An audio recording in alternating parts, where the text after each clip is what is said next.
My story name is The Mysterious Library.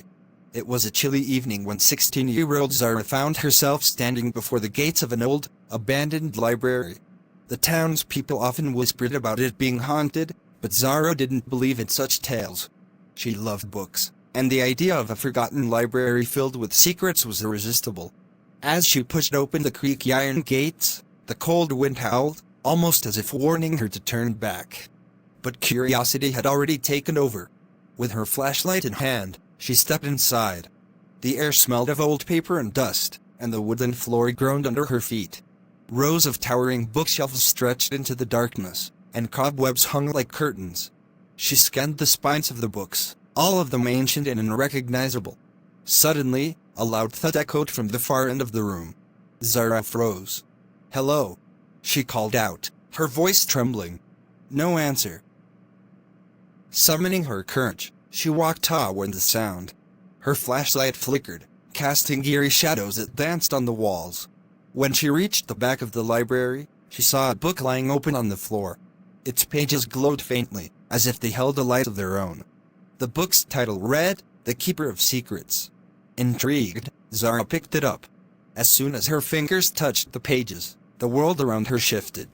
The library dissolved, and she found herself standing in a vast, magical forest. "Welcome, Zara," a deep voice boomed. She spun around to see an old man with a long white beard and eyes that sparkled like stars.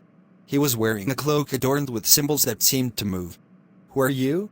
Zara asked, clutching the book tightly. "I am the keeper," he replied. "You've awakened the library's secret. This book chose you." "Chose me? For what?" "To protect the knowledge of the forgotten world," he said.